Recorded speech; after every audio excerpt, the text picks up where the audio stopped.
Good evening. This is CTV News for Wednesday, May 6th. I'm Patricia Vallone. And I'm Rochelle Metzger. Thank you for joining us tonight. A fourth grade teacher at William Paca Elementary School in Landover is under arrest tonight. 39-year-old Erwin Magnaye is charged with sex abuse of a minor. CTV's Sonia Srivastava has more.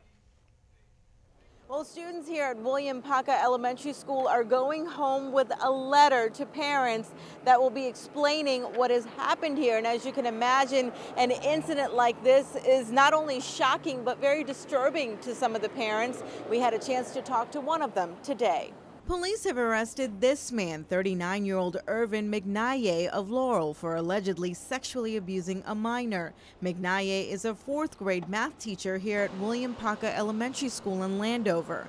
The victim, a 9-year-old boy, says the teacher had allegedly kissed him in a classroom and also inappropriately touched him several times, beginning in September 2014.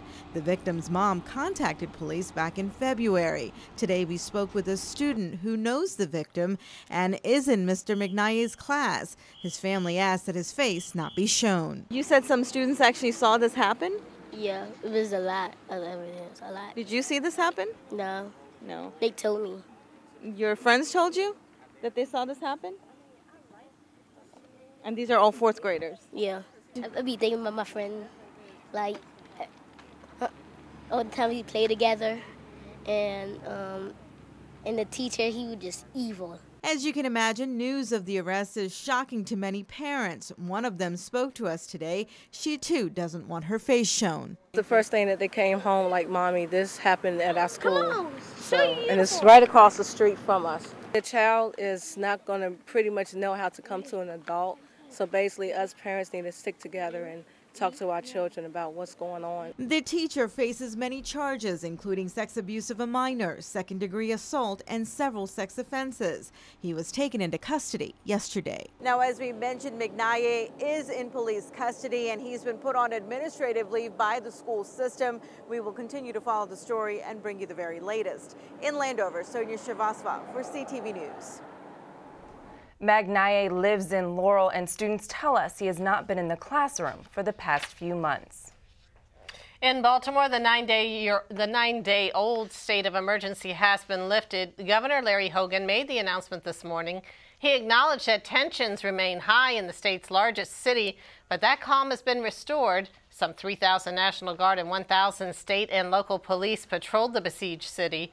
About 250 businesses were damaged and 170 cars were vandalized. 160 fires were set and scores of police were injured in riots that broke out following the funeral service. Who loves the city and loves this state, and I know the character of Marylanders. The events of recent days have only strengthened my faith in our ability to work together to overcome our common challenges, and I won't allow the actions of the few to shake the faith, the peace, and the progress of the many. Hogan also took the opportunity to announce he's allocating $68 million for a 2% cost of living increase for state workers. Well, meantime, the Senate President and House Speaker announced the creation of a work group on public safety and policing practices following the Baltimore protests.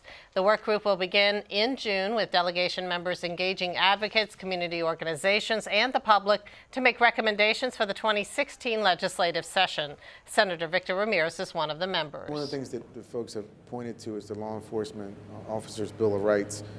And the time frames that one has to file a complaint, which is 90 days. Some people say that it should be longer than 90 days from when the incident occurred. Also, there's talks about who sits on a review board for a complaint against an officer. Right now, the board is made up of all police officers, and some people say there should be a citizen on that board to give us some balance. A third is the fact that if once an incident occurs, no one can speak to the officer who's being accused of potential police brutality for 10 days. You know, right now, if you and I are accused of something, for example, we don't have that luxury. Legislation passed this session would require a data-driven approach to pretrial and correctional reform, as well as the use of body cameras for law enforcement officers. Baltimore Mayor Stephanie Rawlings Blake asked the U.S. Justice Department to probe city police practices. Complaints about police brutality may be down, but the mayor says she wants the Justice Department to investigate systemic challenges within the agency. She says she'll hold those accountable if changes are not made. The announcement comes one day after a visit from Attorney General Loretta Lynch, who has pledged to improve the police department. Well, Prince is coming to Baltimore to help keep the peace and perform a new song he wrote about the unrest in the city. The world-renowned artist announced that he will play a Rally for Peace concert on Mother's Day this Sunday. The event comes days after Prince revealed he had written a song called Baltimore. The lyrics of the tune mention Michael Brown and Freddie Gray. Tickets go on sale tonight. Attendees are asked to wear the color gray. A sewer main overflow is causing a smelly mess for residents in Oxon Hill. A leak in a 14-inch pipe located near North Huron Drive is causing thousands of gallons of raw sewage to spill into the neighborhood. According to the Washington Suburban Sanitary Commission, the problem was first discovered Sunday evening. Sewage continues to spew out as crews work to fix the problem, which could take until Friday. George McDermott lives next door.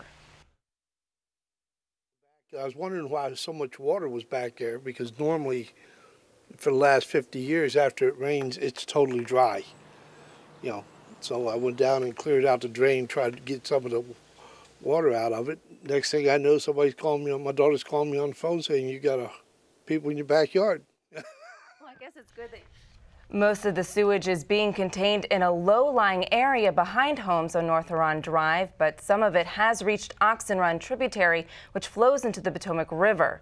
Meantime, WSSC officials do want to stress to residents that the drinking water is safe.